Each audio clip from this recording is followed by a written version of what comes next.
அங்க சூறாவளி காற்று போலை கட்டி கொண்டு வராரே அம்மன் சூரமீன போலை கொண்டு வாரார் வசுதேவனை அரூருமா பட்டணத்தில் அமிசனோட மாளிகையில் ஏழடைக்கு மேடையில 7வது மாடியில இறக்க செய்தார் பாலகனே இறக்க செய்த வேளையில மறுநாள் காலையில அதிகால வேளையில அருணன் உதிக்கும் அகமது கத்தும் உதிக்கும் உன்னை காலக்கடமை செய்வதற்கு அம்சமுடி ராஜமன்னா அபிஷமுடி அங்கே வாராரே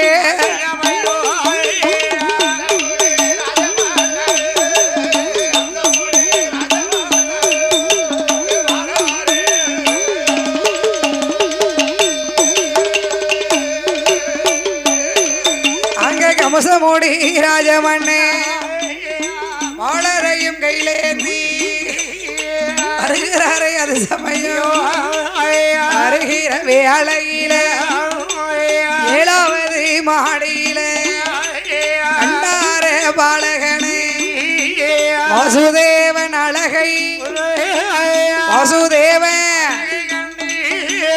அமசராஜன் ஏது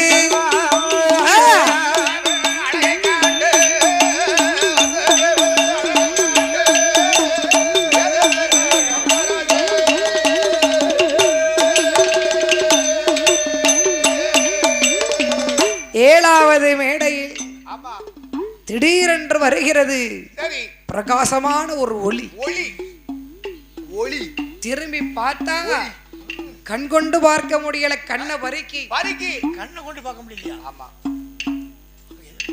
என்ன ஒரு அழகு என்ன ஒரு அழகு மந்திரி என்ன இவர் யாராக இருப்பார் எவராக இருப்பார் இந்திரனோ சந்திரனோ தெரியவில்லை எவ்விடத்து துறை மகனோ தெரியவில்லை எந்த நாட்டுக்கு இவர் ராஜாவோ ராஜா நடைய பாருங்க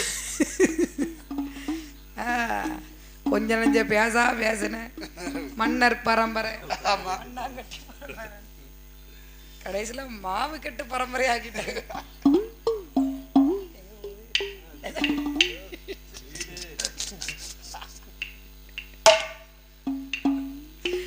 அதனால ஆமா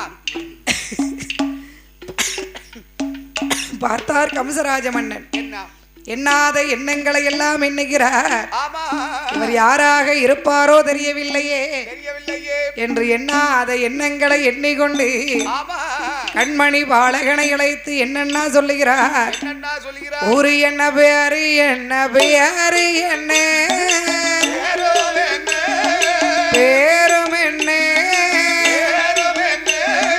ஒத்த வழி வந்ததென்ன வந்ததென்ன ஒத்தை வழி வந்ததென்ன வந்ததென்ன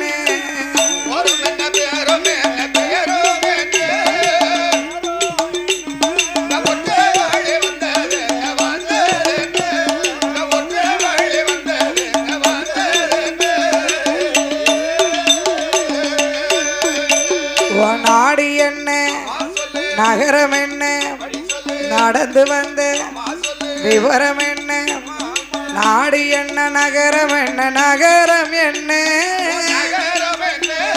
நகரம் என்ன நடந்து வந்த விவரம் என்ன விவரம் என்ன நடந்து வந்த விவரம் என்ன விவரம் என்ன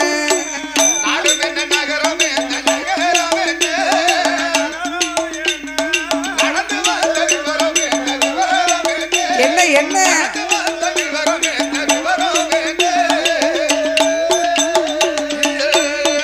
உனக்கு ஊரு என்ன பிரியர் என்ன ஒத்தையில வந்ததென்ன ஆயுதகப்பன் பேரு என்ன பிரியர் என்ன பேரும் என்ன தனி வழியா வந்ததென்ன வந்த தனி வழியா வந்ததென்ன வந்தது தகப்பன் என்ன ஐயா வந்ததென்ன வந்ததென்ன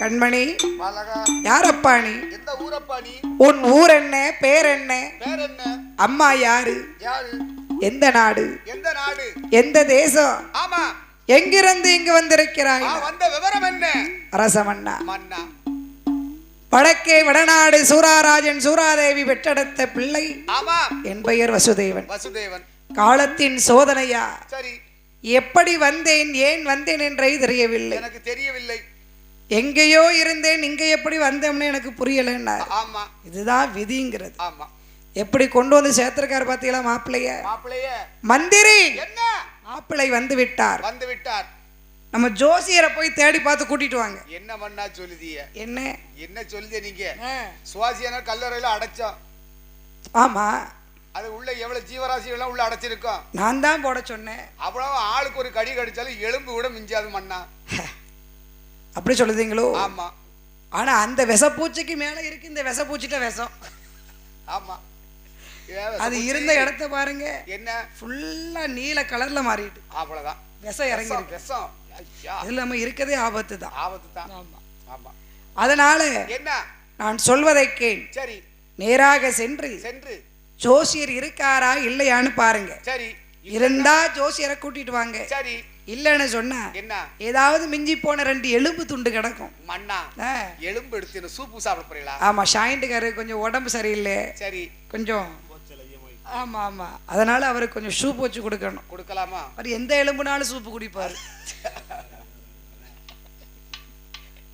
ஆமா ரொம்ப வேகமா வந்துட வேண்டாம் கல்லு கிள்ளு தட்டி குப்புற அடிச்சு வந்துடக்கூடாது பிறகு ஆமா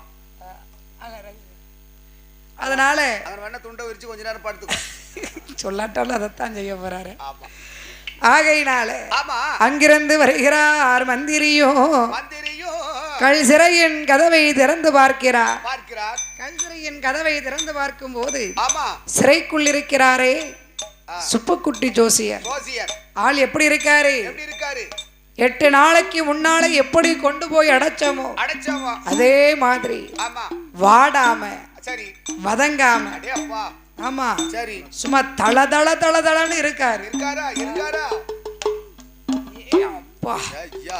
அவர் நெத்தியில வச்ச பொட்டு என்ன அழியல உழைச்சாதான் அழியும் பூசின விபூதி அழியல கட்டியிருந்த வேட்டி மடிப்பு உலையல பாருங்களேன் கசங்காமல இருக்காரு அதானே கேட்க போட்டிருந்த துண்டு நேரியல் அது கூட வாடல கழுத்துல போட்டிருந்தாரே மாலை ஓசி மாலை நம்ம தம்பி கொடுத்துருக்கான் செயினுக்கு போடாம வந்துட்டாரு அதனால அவன் போட்டு விட்டுருக்கான்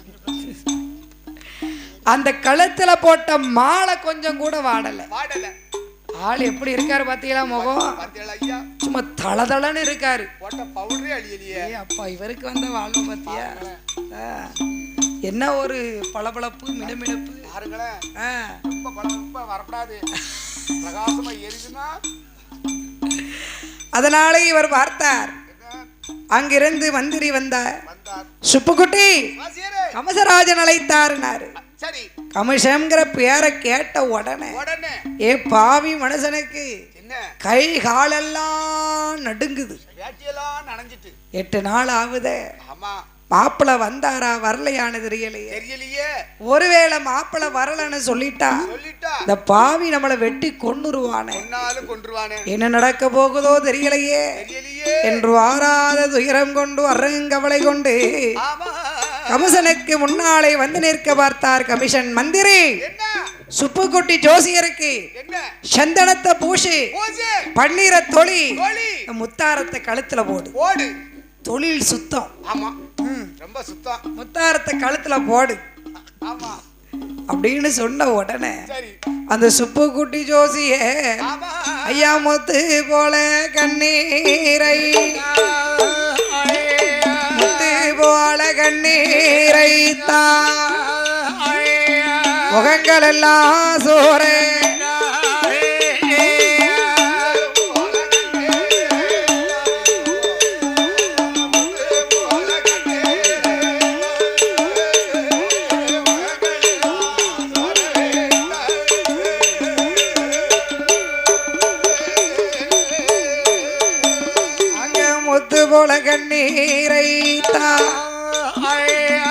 முகமல்ல சோரே விட்டாள் அவளம் போல நீரைதா பக்குவமல்ல சோரே விட்டாள் ஆராக கண்ணீரைதா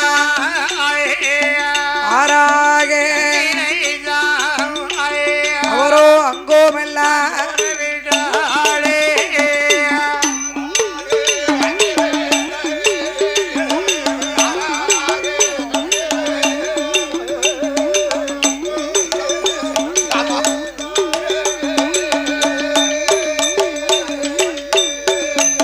அவளோ கண்ணீரை வடிக்காரே ஐயையோ பாவி தெய்வம் காளியோட கோவிலுக்கு வெட்டுங்கிடா வெட்டுவாரே தலையில் பூவ சுத்தித்தானே தலையத்தானே வெட்டுவாரே அதுபோல கவசராஜம் சண்டாள கவிசராஜம் தங்கத்தாளை யாரம் போட்டு பாவி தங்கத்தாளே என் தலையத்தானே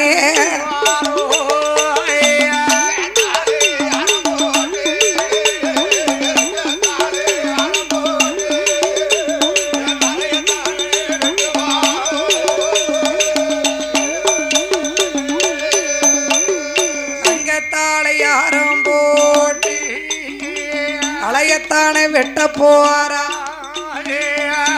போல் கண்ணீரே முகமெல்லாம் தான் வடித்து கமிஷனுக்கு முன்னாலே கமிஷனுக்கு முன்னாலே பாவி கண்களங்கி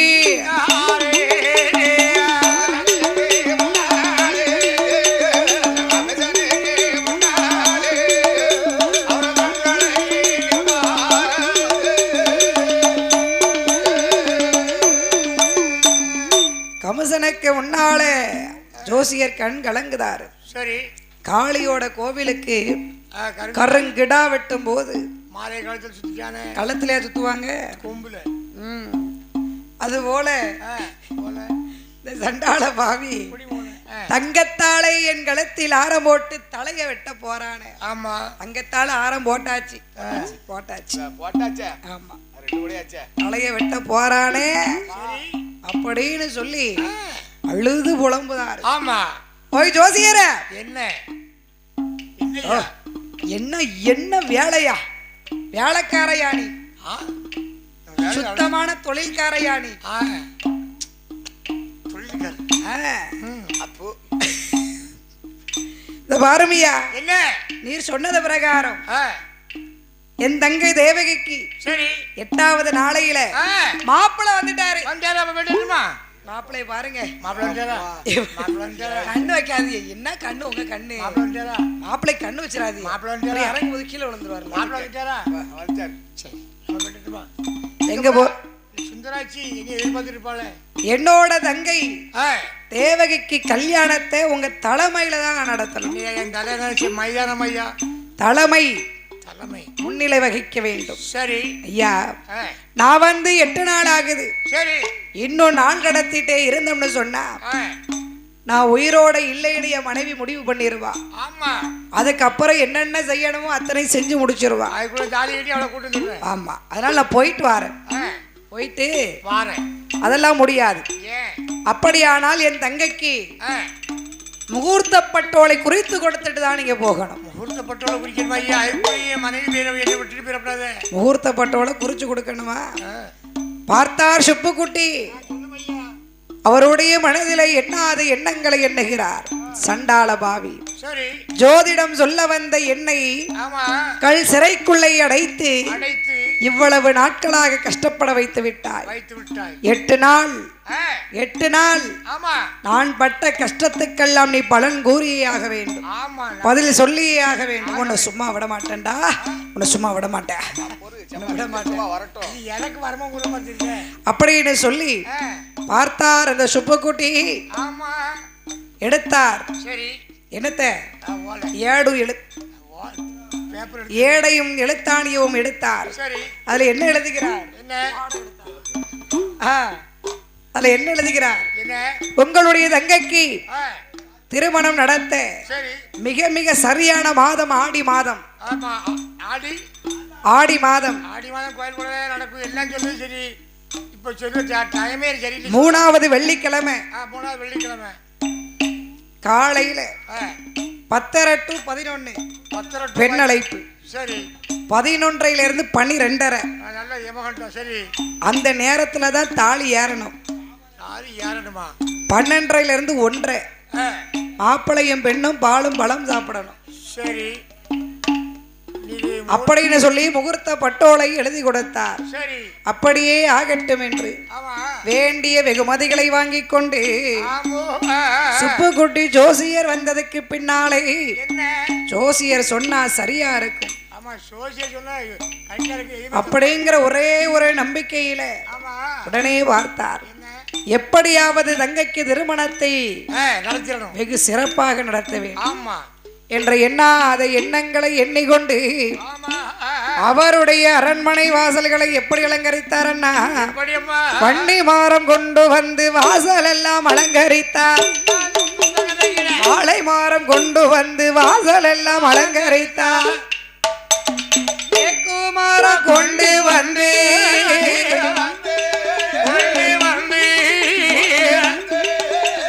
தெருக்கள் எல்லாம் அலங்கரித்தார்.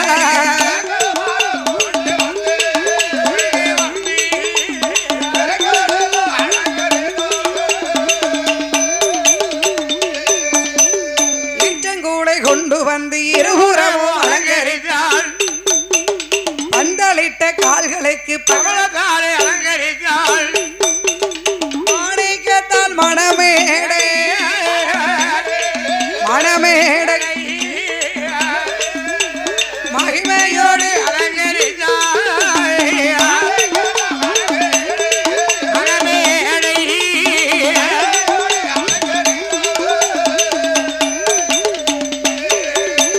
மாணிக்கத்தால் மணமேடை அலங்கரித்தார்கள். அலங்கரித்த மணமேடையிலை மணமகனாக அலங்கரித்த வசுதேவனை அமர வைத்தார்கள். வசுதேவனுக்கு அருகிலை மணமகளாய் அலங்கரித்த தேவகியை அமரச் செய்தார். மாப்பிளையும் பெண்ணுமாக மணமேடையிலை அமர்ந்திருக்கிறார்கள். மணமேடையிலை மாப்பிளையும் பெண்ணுமாக அமர்ந்திருக்க அக்கினி சாட்சியாக வேதங்கள் ஓதுகின்ற வேதியர்கள் என்ன செய்கிறார்? வேதங்கள் மந்திரங்கள் சொல்றாங்க. எப்படி? ஓம் ஸ்காமிருதம் சசிவர்ணம் கணபதி ஓம் வழக்காரு. கல்யாணத்துக்குள்ள மந்திரத்தை சொல்லுமியா. மாங்கல்யம் தந்து நானே. யாரு நீயா? மாங்கல்யம் தந்து நானே. இவர் மாங்கல்யம் தந்து நானே. சரி, மாங்கல்யம் தந்து ஐயா எடுத்து கொடுக்காரு. தந்து நானே. நமக்கு தெரியும் அவ்வளவுதானே. நமச்சிவாயனே கேட்டு நானே. நமச்சிவாயனே கேட்டு நானே. தாலியை கேட்டு நானே.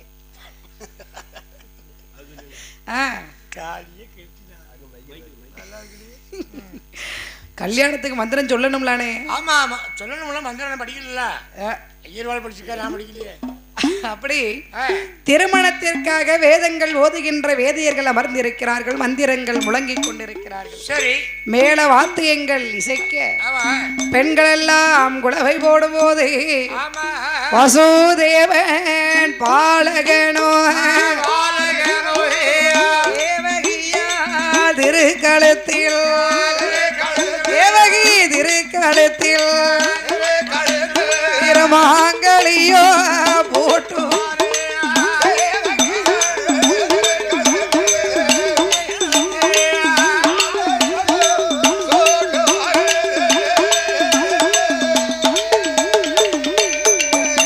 திருமாங்கலியோ பூட்டியல்லோ மாலையது மாற்றுவாரே மனே மேடே சுற்றி வாரா அம்மிய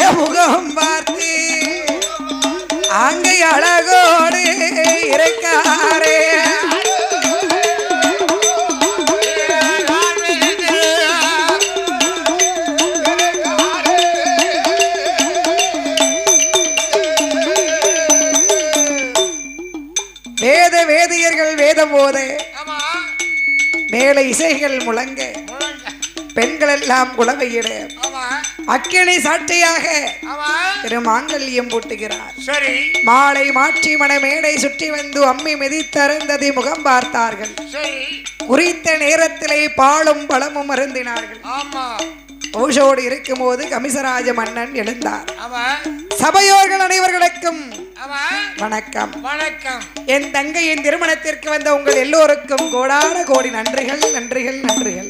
ஆமா என்னுடைய அருமை தங்கை தேவகிக்கும் ஆமா என்னுடைய மைத்துனர் வசுதேவருக்கும் வசுதேவருக்கும் இச்சமயத்தில் ஆமா பட்டண பிரவேசம் நடத்த இருக்கிறோம். சரி என்ன பட்டண பிரவேசம்? பட்டண பிரவேசம் முன்னாலே ஆமா பந்தி போஜனங்கள் பின்னாலே. பட்னியாவையா நடக்க முடியும்? நடக்க தெம்பு இல்லாம இருக்கு. சாப்பிட்டு போய் கடந்து போவோமே. பட்டண பிரவேசம் ஆமா கல்யாணத்துக்கு வந்து எவ்வளவு நேரம் ஆச்சு? கம்சம் ஒரு சாப்பாடு போடுவோம் சாப்பிட்டுட்டு சரி இந்த பட்டின பிரவேசத்தை பாக்குறான்னு பார்த்தா இவன் பட்டினி பிரவேசம் வச்சிருக்கான். சாப்பிட்டுட்டு படுக்காலை தனி. அதனால பட்டண பிரவேசம் முன்னால் பந்தி போஜனம் பின்னாலன்னா பார்த்தாங்க. மக்களுக்கெல்லாம் ஒரே எரிச்சலு கோவம். சண்டாள பாவி கல்யாணமா நடத்துதான் கல்யாணம்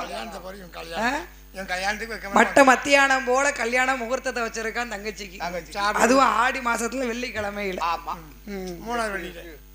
அதுவும் 3வது வெள்ளியிலயா வச்சிருக்கான்.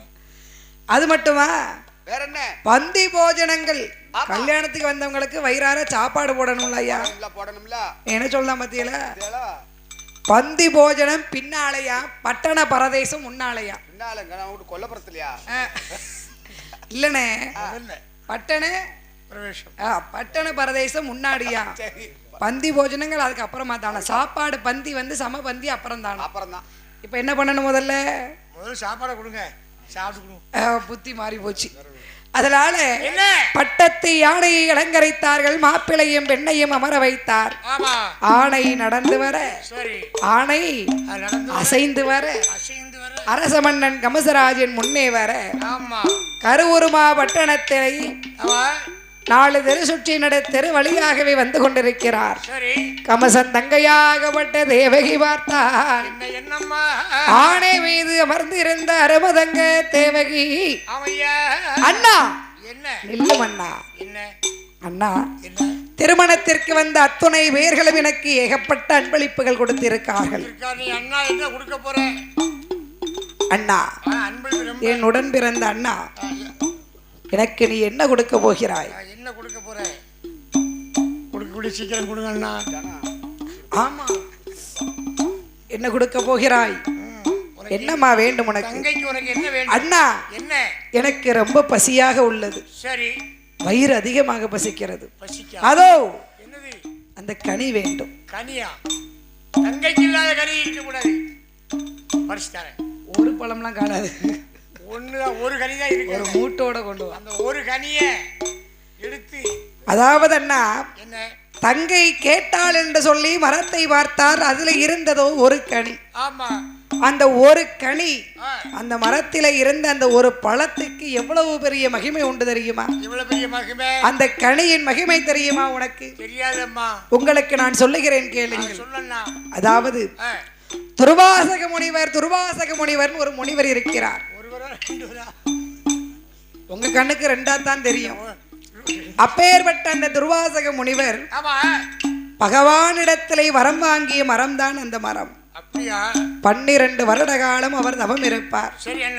அந்த மரத்திலே 12 வருடத்திற்கு ஒரே ஒரு முறை ஒரு பூ பூத்து ஒரு காய் காய்த்து அந்த கனி பழுத்திருக்கும். இவரும் 12 வருட காலங்கள் அந்த மரத்தின் அடியில இருந்து தவம் முடிப்பார்.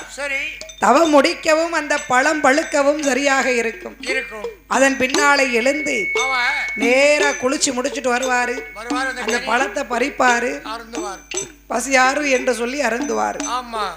அதுக்கப்புறமா அந்த முனிவருக்கு 12 வருஷத்துக்கு வயிறே பசிக்காது. வர வேண்டாமே. ஒரு கனி சாப்பிட்டு பேசாம ஊரா வரலன்னா உள்ள வீட்டுக்குள்ள இழுத்து மூடி தூங்க வேண்டியதானே? வேண்டாம். அந்த கனி சாப்பிட்டா 12 வருஷம் இருந்துக்கலாம்ல. அதனால என்ன 12 வருடத்திற்கு ஒரு முறை ஒரு பூ பூத்து ஒரு காய் காய்த்து கனிந்திருக்கக்கூடிய அந்த கனியின் மகத்துவம் இறைவனிடத்திலே வாங்கிய வரம் அவருக்கு. அந்த கனியின் பெயர் பசியாக்கனி என்று சொல்வார்கள். பசியாக்கனி. சரி, உழைச்சி திங்காம உட்கார்ந்து திங்கிறதுக்கு அழகுது. அந்த ஒரு பழம் கிடைச்சா உட்கார்ந்து சாப்பிட்டுட்டு நிமிடலாம். இப்படி ஒரு பொழப்பு. அதனாலதான் ஆண்டவன் பகவான் அதெல்லாம் நம்ம கண்ணில் காட்டல. நீங்களாம் பிறக்க முன்னாலேயே அதெல்லாம் முடிஞ்சு போச்சு அந்த சரித்திரங்கள் எல்லாம். சரி, அதனால பார்த்தார் அன்றைய தினத்திலையும் 12 வருடங்கள் தவம் இருந்து முடித்து விட்டு துர்வாசக முனிவர் நீராடுவதற்காக சென்று இருக்கிறார். அந்த கனியும் கனிந்து விட்டது. தேவகி அந்த கனியை வேண்டும் என்று அண்ணனிடத்திலே சொல்லுகிறாள். அது யாருக்கு சொந்தமான கனி? அதை எடுக்கலாமா? எடுக்கக்கூடாது. தங்கைக்கு கொடுக்கலாமா? அகங்காரம் பிடிச்ச கமசராஜ, ஆணவக்கார, அகங்காரக்கார,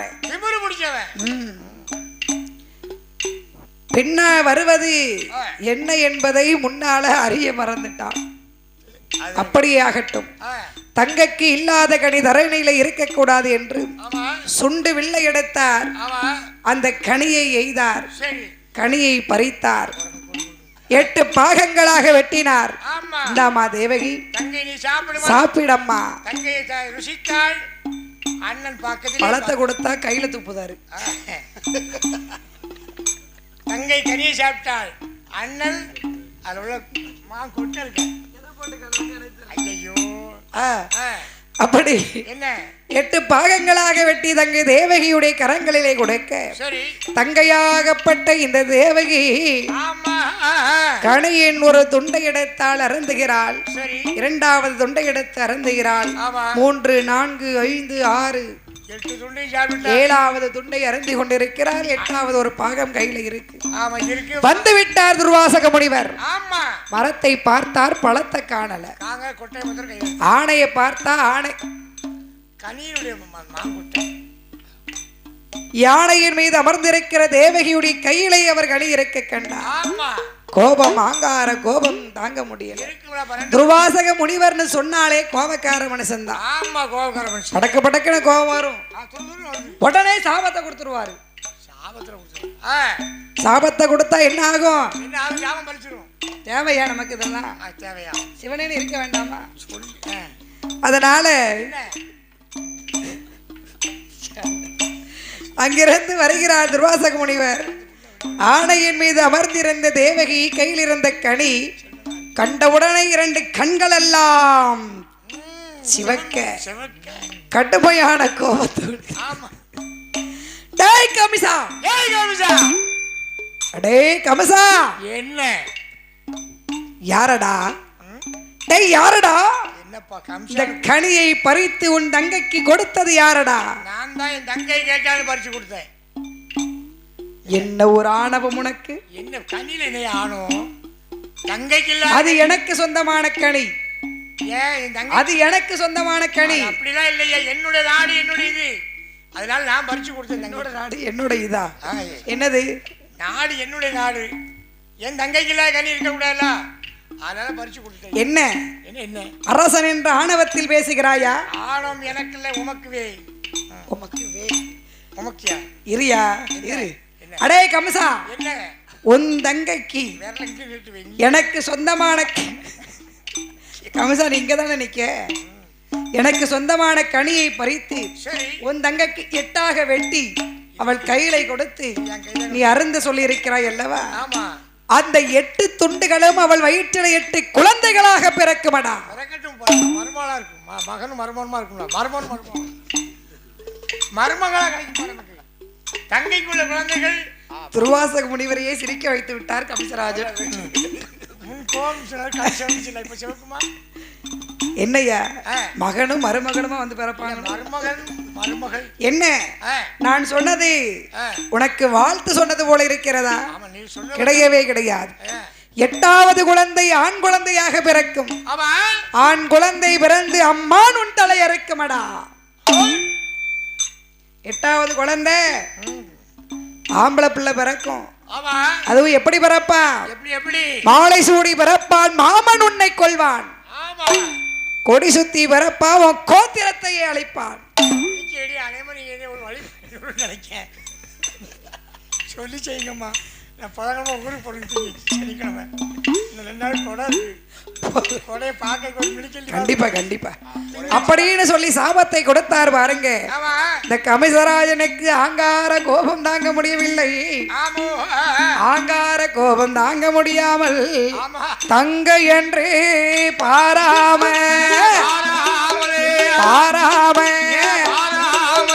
தண்டாலே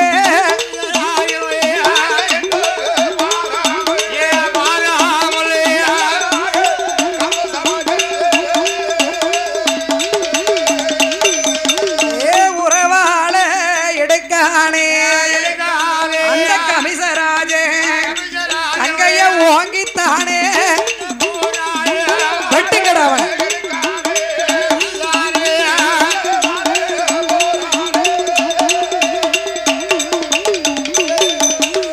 உறைவாளை உருவினார். ஆணை மேல இருந்த தங்கையை தங்கை என்று பார்க்கவில்லை. தலைமுடியை முடிச்சு கையில சுத்தி தங்கையை தரையில இழுத்து போட்டான். உறைவாளை எடுத்து ஓங்கி வெட்ட போறா. உறவாளை எடுத்து ஓங்கி வெட்டும் போது என்ன ஏன் கொஞ்சம் பொறுமையா இருங்க. சீக்கிரம் மணக்கோலத்துல பெணக்கோலம் ஆக கொஞ்சம் பொறுமையா இருங்க. ஏன் பொறுமையா இருங்க? இந்த சண்டாளியை சும்மா விட மாட்டேன். கல்யாணம் முடிச்சு நான் கூட்டிட்டு போறோம்ல, மாப்பிள்ளை கூட சும்மா பேசிக்கிட்டு வர வேண்டியதானே. சுத்தி பார்த்து அந்த பழம் வேணும்னு கேட்டா நானும் பறிச்சு கொடுத்தேன். இந்த முனிவை எனக்கு சாபத்தை கொடுக்க என்னதாவா? இது எனக்கு தேவையா? சாபம் எனக்கா? இவ வயிற்றுல குழந்தை பிறந்து என்ன அழிக்குமா? இவ இருந்தாதானே வயிற்றுல குழந்தை பிறக்கும். இவாளே இல்லைன்னா இவளுக்கு எப்படி பிள்ளை பிறக்கும்? வெட்டித்தான் ஆகணும். மந்திரி ஓடோடி வந்தார். மன்னா பாருங்க, மன்னா சொல்வதை கேளுங்க. இங்க அருவாளை வாங்கத்தான் செய்விய, வெட்ட மாட்டிய, உட்காருங்க. பாருங்க, தங்கை மாலையும் கழுத்துமா மணக்கோலத்துல இருக்கா. மணக்கோலத்திலே பிணக்கோலம் செய்யலாமா? கூடாது இல்லையா? ஆகையினால மணக்கோலத்திலே பிணக்கோலமாகாது. அவளை வெட்ட வேண்டாம். இவள் வயிற்றிலே பிறக்கும் பிள்ளைதானே உங்களை கொல்லும் என்று சொன்னது. ஆகையினாலே கணவன் மனைவி 2 பேர்களும் கலந்து ஒன்றாக வாழ்ந்தால் தானே கண்மணி வந்து பிறப்பான். கமிஷன் உன்னை கொள்வான். மன்னவரும் தேவியும் மகிழ்ந்து இருந்தால் தானே உங்களுக்கு மருமகன் வந்து பிறப்பான். மாமன் உங்களை கொள்வான். கணவன் மனைவி 2 பேர்களை பிரிச்சு வச்சிருவோம். வடக்க கல்சரை இந்த வசுதேவனை பிடிச்சு அதில் அடைங்க. தெற்கே வந்த கல்சரை இந்த தேவகியை பிடித்து அடையுங்க. 21 விலங்கையும் போட்டுங்க. ஒரு நாளைக்கு ஒரு தரம் தான் ஆகாரம். உப்பு, உரப்பு, புளிப்பு, காரம் எதுவுமே இருக்கக்கூடாது. உப்பு போட்டு உரப்பு போட்டு புளிப்பு காரம்லாம் இருந்ததுன்னு சொன்னா சுவை தெரிந்தால் இவளுக்கு. அதனால இவளுக்கு பட்டினியாவே போட்டுருங்க, தவறு இல்லை. அது மட்டும் இல்லை, இப்பேற்பட்ட உங்க தங்கையை பார்க்கும் போதே தெரிகிறது வல்லாளகண்டி. அதனாலே இவளுக்கு காவலாக பெண்களை நியமிக்க வேண்டும். அதுலயும் ஒரு கொழுப்பில்லா தாய் கிழவி பாட்டி, வயசான பாட்டி, கொழுப்பில்லாத தாய் கிழவியை காவலுக்கு வைக்கணும். ஏன் சொல்லுதாங்க தெரியுமா? வயதானவர்களுக்கு தூக்கம் வராதான். ஆனா இப்ப வயசானவங்களுக்கு தான் தூக்கமே வந்துட்டு. ஆமா, பாட்டி உட்கார்ந்துருக்கா, ஒரு ஆளு தான் தூங்கவே இல்லை இன்னைக்கு ஃபுல்லா. மத்த எல்லாத்துக்கும் தூக்கம் வந்துடுச்சு. ஏன் தூக்கம்? ஐயோ, காலையில காடுகரையில போய் களை வெட்டி முடிச்சு வேலை பார்த்து கேட்கவா செய்ய நம்ம வீட்டு வேலைக்கெல்லாம் மாட்டுக்கு புல்ல இருந்துட்டு வந்து மாடு கண்ணை பத்தி அந்த வேலை இந்த வேலை வீட்டு வேலை அடுப்பு வேலை துடுப்பு வேலை அப்பா எம்புட்டு வேலை இருக்கு வயசானாலும் வேலையில குறைவாவா இருக்கு எப்படி இருக்க முடியும் அடிக்கிற காத்துக்கும் தானே செய்யும் அதனால பார்த்தால் வயதான பாட்டி கொழுப்பில்லா தாய் கிழவின்னு சொன்னா வயதானவங்க ஒரு 90 100 110 வயசுல இருக்கிற பாட்டியம்மாவை பார்த்தீங்கன்னு சொன்னா அவங்க உடம்புல என்ன இருக்கும் கொழுப்பு சத்தே இருக்காது அதிகமா உறக்க வருதுன்னு சொன்னா அவங்க உடல்ல கொழுப்பு சத்து அதிகமா இருக்குன்னு அர்த்தம் அதிகமா கொழுப்பு சத்து இருக்கு கொலஸ்ட்ரால் சொல்றாங்க இல்லையா அது சாயண்டுக்காரெல்லாம் மேடைக்கு வந்த உடனே தூங்கிடுவாரு ஆமா ஏன்னா அவர் உடம்புல ஏகப்பட்ட கொழுப்பு இருக்கு அப்பேற்பட்ட கொழுப்பில்லா தாய் கிழவியும் காவலுக்கு வைத்தார் அந்த அம்மாவுக்கு தேவை என்ன ஒரு 4 கிலோ பாக்கு 2 பானை சுண்ணாம்பு 4 வெத்தலை இல்ல ஒரு உதாரணத்துக்கு சொன்னேன் 2 வெத்தலை ஒரு 4 சுண்ணாம்பு 4 பாக்கு இப்படி சொன்னேன் அப்படி வைத்தார்கள் அதுபோலவே வசுதேவருக்கும் காவலுக்கு காவலாளிகளை நியமித்தார்கள் அப்படி காவலாளிகளை நியமித்த வேளையில அரங்கிலியா தேவகியா கல்சிறையில் இருப்பவள் தான் வசந்தங்க தேவகியா போல கண்ணீரா சோர போல கண்ணீரா சோர ஆராக கண்ணீர் ஆராக அவளோ அங்கோமெல்லாம்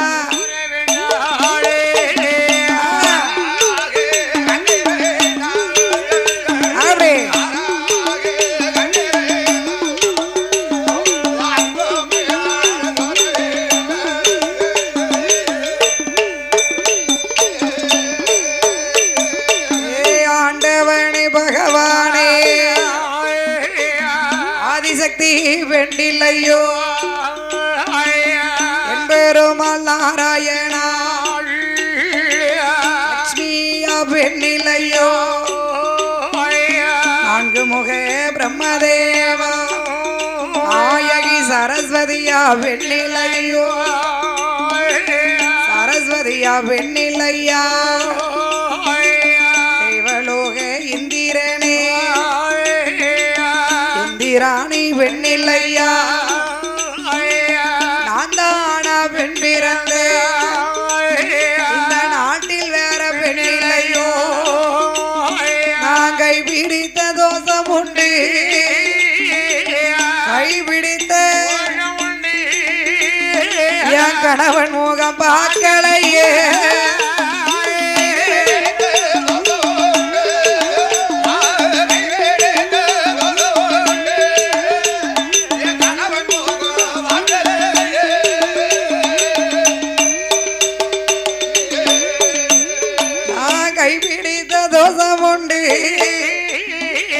கணவன் முகம் பார்க்கலையே மாலையிட்ட தோஷம் உண்டு மாலையிட்ட தோஷம் உண்டு மன்னன் முகம் பார்க்கலையே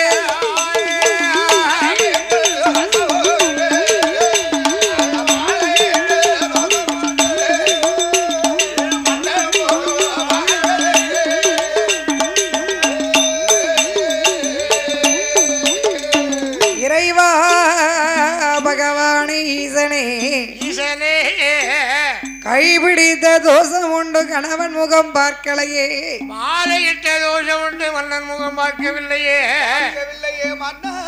ஆமா ஒரு நாள் ஒரு பொழுதுதான் நம்ம கணவனுக்கு ஆகாரம் கையால பரிமாறலையே அதுக்கு நேரம் கிடைக்கல அப்படி கண்ணீர் விட்டு கதறி அழுது புலம்புகிறாள் சக்தி உமாதேவி பார்வதி பார்த்தாள் ஐயையோ ஐயையோ தேவகி நம்மளை போல் ஒரு பெண் இல்லையா தாலி கட்டிய கணவன் முகம் பாராமல் பரிதவித்துக் கொண்டிருக்கிறாளே இன்றைய இரவு வேளையிலே கணவன் மனைவியவும் மனைவி கணவனையும் சந்திக்க வைக்க வேண்டும். சரி வாயுதேவா,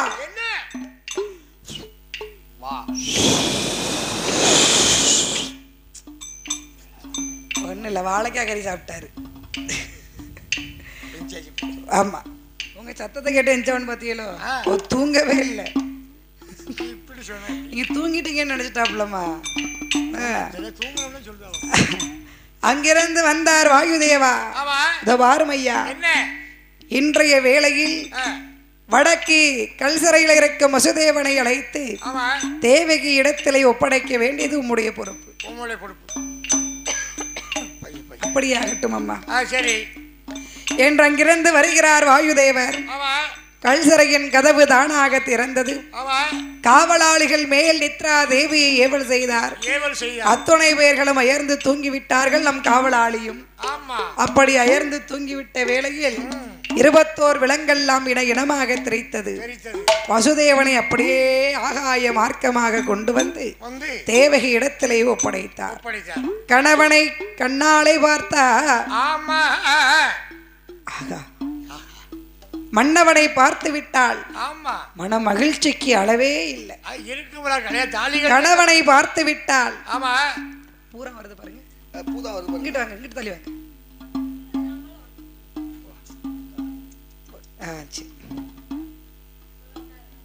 ஆமா ஆமா, கொடை பார்க்க வரவும் வேற ஒன்றும் இல்லை. அதனால கணவனை கண்டவுடனே ஆனந்த மகிழ்ச்சி கொண்டு மன்னவனை கண்டவுடனே பார்த்தால் 3 தரம் சுற்றி வந்து முடிவணங்கி நமஸ்கரித்தால் அரங்கிலியா தேவகி, அச்சச்சோ கணவன் வந்து விட்டாரே என்று கையை நெருக்கிறாள், காலை நெருக்கிறாள்.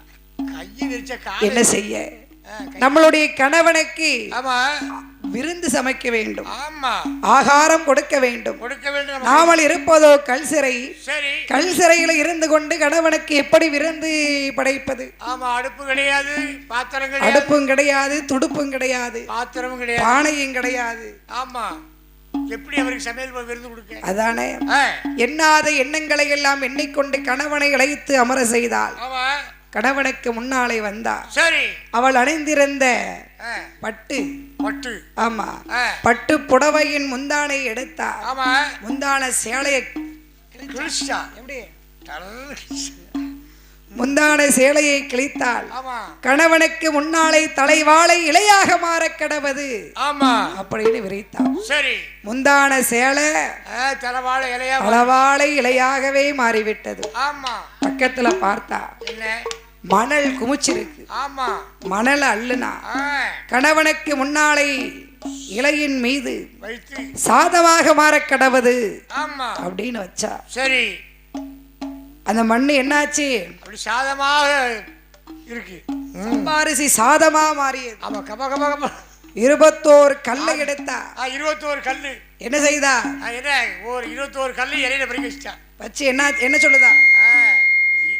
21 வகை கறி. எப்படி? ஒரு கல்லை எடுத்து வைக்க, ஒரு கல்லை எடுத்து வச்சா அது என்ன கறியா மாறணும்? இது முதல்ல ஊறுகாய். எடுத்த உடனே ஊறுகாய் வைக்க, முதல்ல ஊறுகாய் தான் வைக்கணும். சரி வைங்க. ரெண்டாவது அவியல், பச்சடி, தோரணம்.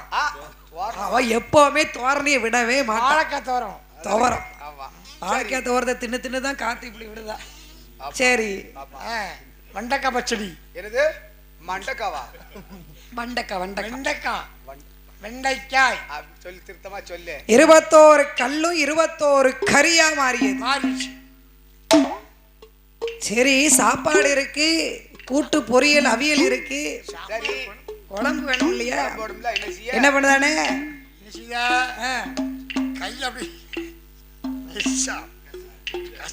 ஆமா, சாதத்துக்கு மேல அப்படி கைய பிசைறா.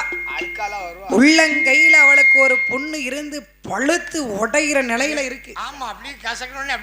ஆமா, சாம்பார் அதுல இருந்து வெள்ளை கலரு சிகப்பு கலரு ரெண்டு மிக்ஸ் ஆகி கீழே விழுது. மோர் குழம்பும் வத்த குழம்பும் வருதுனே. சாம்பாரு ரசம் அவியல், சாம்பாரு ரசம் வத்த குழம்பு மோர் குழம்பு, 7 வகையான குழம்பு. சரி, அவளா பெண்ணு. இப்பவும் வைக்காத காய் இல்லாத குழம்பு சாப்பிடும். புளி தண்ணி இருக்கு, என்ன செய்ய நம்ம தலைவிதி, அதைத்தான் சாப்பிட. அப்படி கணவனை அருந்துங்கள் என்று சொல்லி அருகிலே அமர்ந்து விட்டார். ஆமா, வசுதேவனும் ரசித்து ருசித்து சாப்பிட்டு கொண்டிருக்கிறார். பாயாசம் இல்லையா தேவகி? பாயசம் தேவகி பாயாசம் இல்லையா? பாயசம் கொண்டு வருகிறேன் என்று சொல்லி பக்கத்து அறையிலே சென்று மண் பானையில இருக்கும் நீரை கொண்டு வந்து பாயாசமாக வைத்து விடலாம் என்று குடுகுடுன்னு ஓடுதா. பார்த்தார் வாயுதேவன், இனியும் இவள் இங்கு இருந்தாரே ஆனால் கண்டுகொள்வான் கமிசராஜன் என்று அங்கிருந்து ஆகாய மார்க்கமாகவே எடுத்தார். அவருடைய கல் சிறையிலே அடைத்தார். தேவகி வந்து பார்த்தா காணவில்லை கணவனை. மாயமோ அநியாயமோ, எப்படி வந்தாருன்னு தெரியல, எப்படி போனாருன்னு தெரியல. பூட்டின கதவு பூட்டின மாதிரி இருக்கு. சாப்பிட்ட சாப்பாடு பாதி இருக்கு. அந்த காலத்துல சாப்பிடும் போது சாப்பிட்டாங்கன்னு சொன்னா திருநெல்வேலி அல்வா இருக்கு தெரியுமா, 100 கிலோல இப்படி கட்டி விட்டாங்க, அது மாதிரி அறிஞ்சிருக்காங்க சாப்பாடு. ஆமா, இப்ப அப்படி இல்ல. என்ன கறி குழம்பு எல்லாம் ஒரே கூட்ட போட்டு பிணைஞ்சு சோறு வாய்க்குள்ள போகுதா, சரி கரையில விழுதா, தெரியுதா, தெரிய மாட்டேன். அதுக்கு காரணம் என்னன்னா உள்ள ஒருத்தன் போயிருதான். அது எத்தனை ரூபானே? அது 165 ரூபா கொடுத்து ஒருத்தனை வாங்கி உள்ள தள்ளிருந்தாரு. இலையில போய் தட்டுல உட்கார்ந்த உடனே அந்த அம்மா சோறு வைக்க, அதுலயே சாம்பாரை ஊத்து, ரசத்தை ஊத்து, மோரை ஊத்து, 2 வாய் உள்ள அள்ளி வைக்காரு, 4 வாய் வெளியில தள்ளியாரு. அப்ப அது மனசு திம்பால. நாய்க்கு கொண்டு வச்சா அது கூட திங்க மாட்டேக்கு முறைச்சு பார்த்துட்டு ஓடுது. அந்த லட்சணத்துல இருக்காங்க இந்த காலத்துல. பாரு, நீயே தின்னு உன் வீட்டுக்கார எச்சி என்று ஓடிடுது. இவளும் பார்த்தா கணவன் வைத்த சாதத்தை வெளியிலே கொண்டு போட்டோமே, ஆனால் அது இருக்கிறதுலே மிகப்பெரிய தோஷம். ஏற்கனவே கணவனை பிரிந்து வாடிக்கொண்டிருக்கிறோம். அதை எடுத்து சாப்பிட்டுட்டா மீது என்ன இருக்கு? இலை மட்டும்தான் இருக்கு. இலையும் வெளியில கொண்டு போட்டோம்னா அண்ணன் கமிசம் வருவான், அளவால இலை போட்டு யாரு சாப்பிட்டு இருக்கா அப்படி கேட்பாரு. இலைய மோந்து பார்ப்பான். இலைய நாளா உள்ள மடக்குனா வெத்தலைய மென்னு தின்னது மாதிரி தளவாழை இலையவும் சாப்பிட்டுட்டா. கணவன் வைத்த சாதத்தை அருந்திய காரணத்தினால் கடவுளோட கிருபையாலே, கடவுளோட கிருபையாலே கட்டழகி தேவகி அந்த மாதம் குழி மாற அதுவே குழி சூழான 3வது மாதத்தில முத்து முத்த வேத்திலும் முகங்கள் எல்லாம் 3வது மாசம் கொஞ்சம் ஆளை பார்க்க தளதளன்னு இருக்கா. காவலுக்கு இருந்த பாட்டி அம்மாவுக்கு சின்னதா சந்தேகம் வருது.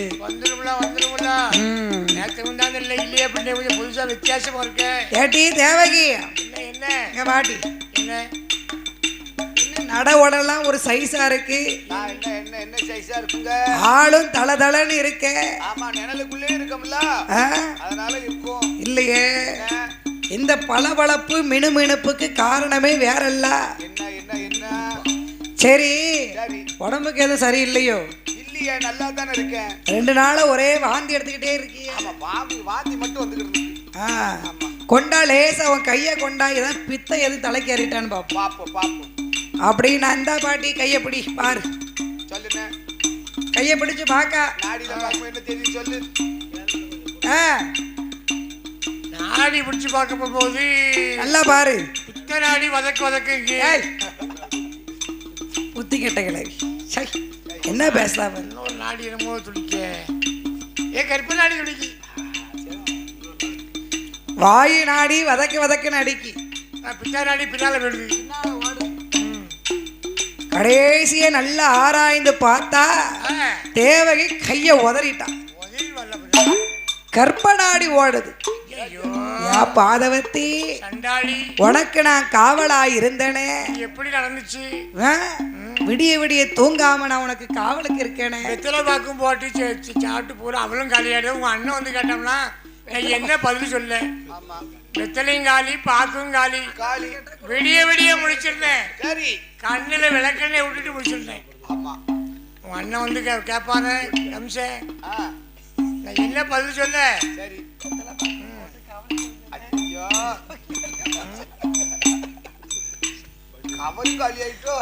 பாட்டிக்கு நிலைமை கூட அவளுக்கு பெருசா தெரியல. அண்ணன் வாங்கி கொடுத்த வெத்தலை பாக்க போட்டு போட்டு காவலுக்கு இருந்த வெத்தலை பாக்க காலியா போச்சு. அவளுக்கு அம்புட்டு கவலை. இப்ப உங்க அண்ணன் கமிஷன் நீ என்ன காவலுக்கு இருந்தான்னு கேப்பான். என்ன பதில் சொல்ல? என் பாதவத்தி கற்பனாடி ஓடுத, கூடவே தானே இருந்த, என்ன தவறு செய்த, எப்படி நடந்தது உனக்கு தெரியலையே.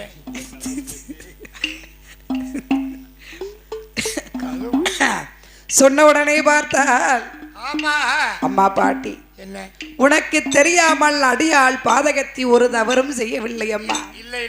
ஈசனுடைய சோதனையோ தெரியவில்லை. எனக்கு விதமாக தோன்றுதே அம்மா. என்ன ஆனாலும் பரவாயில்ல, இது அப்படி கமிஷன்ட்ட போய் நான் சொல்லணும். விடுவாளிய ஓடோடி வாரா. ஓடோடி வந்த வேளையில வாடா பகமிசராஜா வார்த்தை ஒண்ணு சொல்ல கேளு. சிறையில் இருப்பவதான் உந்தன் தங்க தேவகியா. காற்றடித்து தாளையாது, காற்றடித்து தாளையாது, கட்டோடு பூத்ததை போல் கமசன் தங்க தேவகியா.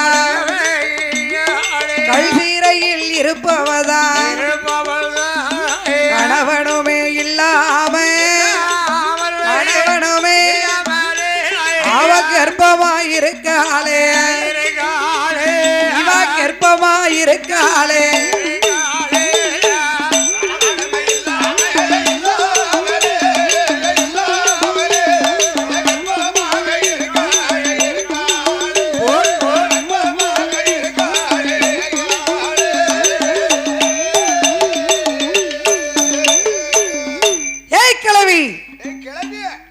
என்ன வார்த்தை சொல்லுகிற? இந்த வார்த்தையை நீ சொல்லி என் காதால கேட்கவா உன்னை நான் காவலுக்கு வச்சேன்? என்ன சொல்கிறாய்? நீ சொல்வது உண்மைதானா?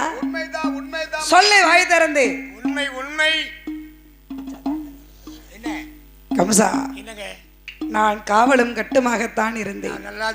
காற்றடித்து தாளை பூத்ததை போல உன் தங்கை வயிற்றிலே கர்ப்பம் தரித்து இருக்கிறார். சரி, சண்டாளி அன்னைக்கே வெட்டி கொண்டிருப்பேன். மந்திரி கிடைத்த வேலை கொல்லாம விட்டுட்டேன். சரி, நீயாவது நல்லா காவல் காப்பன்னு பார்த்தா நீயும் வெத்தலை பாக்கை வாங்கி வாய் நிறைய சாப்பிட்டு முடிச்சுட்டு பேசாம தூங்கிட்டு இருக்க. என்ன காவல் காக்க? நீ மந்திரி கொண்டாந்த அருவாளை இந்த கிளவி வெட்டி கொள்ளாம விட மாட்டேன். என் பாட்டி இங்க பாரு, உன்னை வெட்டாம விட மாட்டேன். பார்த்தால் அந்த பாட்டியம்மா நான் என்னடா செய்யட்டும்? காவலதான்டா இருந்தேன். என் காவலை மீறி போயிட்டா உன் தங்கச்சி. சரி, இன்னையில இருந்து மேலும் நீ கருத்தோடு காவலுக்கு இருக்க வேண்டும். அவள் வயிற்றிலே என்ன குழந்தை பிறந்தாலும், எந்த நேரத்தில் பிறந்தாலும், எப்படி பிறந்தாலும் சரி, கொப்பில் அரைக்காமல் குளிப்பாட்டி எடுக்காம மாவோட கொடியோட அப்படியே தூக்கிட்டு வந்து என் கையில கொடுக்கணும். பிறந்த பிள்ளைய கண்ணு திறக்க முன்னாலே என் கையில இருக்கணும் அந்த பிள்ளை. இல்ல நீ கண்ணை திறக்கவே மாட்டேன் அப்படின்னு கமசராஜன் அந்த அம்மா பாட்டி அம்மாவை சொல்லுதாரு. கொழுப்புலாம் கிளவிட்டு சொல்லிட்டாரு. அப்படியே ஆகட்டும் என்று ஓடோடி வருகிறாள். அன்றைய நாளையில இருந்து தேவகிக்கு காவலாக காவலாக இருக்காளே.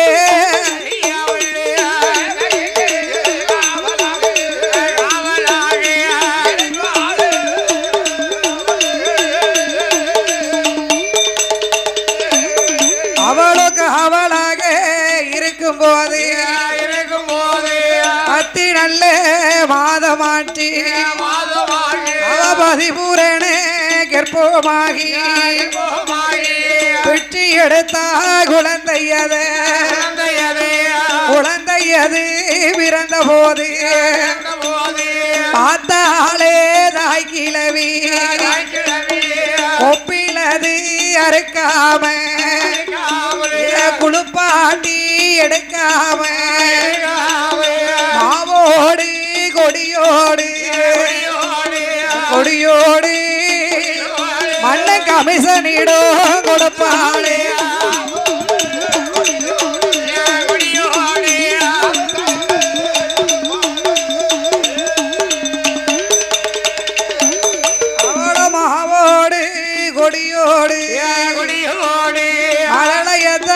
கொடுக்கும் போது பிள்ளையத்தான் வாங்குறானே அனுபாவி கமசராஜ குழந்தை என்று பார்க்கலையே கொடும்பாவி கமிசராஜ பிள்ளை என்று பார்க்கலையே பெரும்பாவி கமசராஜ குழந்தையத்தான் கையில் எடுத்தான் ஆளு ரெண்டு தான் பிடித்தான்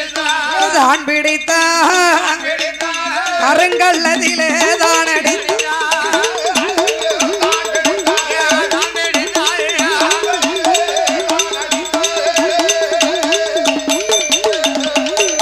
கருங்கல்லதிலே அடித்த போது அச்சையிலே குழந்தையது சிதறுது அங்க உடைந்ததை போ சிதறுதையா தலையறுதா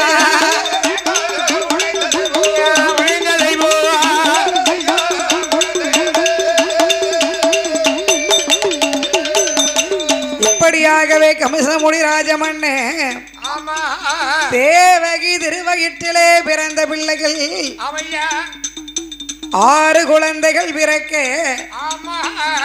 6 குழந்தைகளையும் கருங்கல்லிலை அடித்து கொன்றான் இந்த அரும்பாவி பார்த்தார் 7வது குழந்தை தேவகி வயிற்றிலே 7 மாத சூழியாய் இருக்கா என் பெருமான் கோபால கண்ணன் பார்த்தார் ஆகா இந்த குழந்தையும் நல்ல விதமாக பிறந்ததை ஆனால் சண்டாள பாவி கமிசன் இந்த குழந்தையும் கொன்று விடுவானே அப்படின்னு சொல்லி 7 மாத சிசுவை எடுத்து ரோஹிணியால் வயிற்றிலை அடைத்து இவளுக்கு 10 மாதங்கள் நிறைந்து ஒரு பாலகன் பிறக்க அவருக்கு பலராமன் என்று பெயர் கொடுத்து கோகுலத்திலே கோலாகலமாகவே வளர்ந்து வருகிறார் அப்படி இருக்கும்போது 8வது ஆண் குழந்தையாக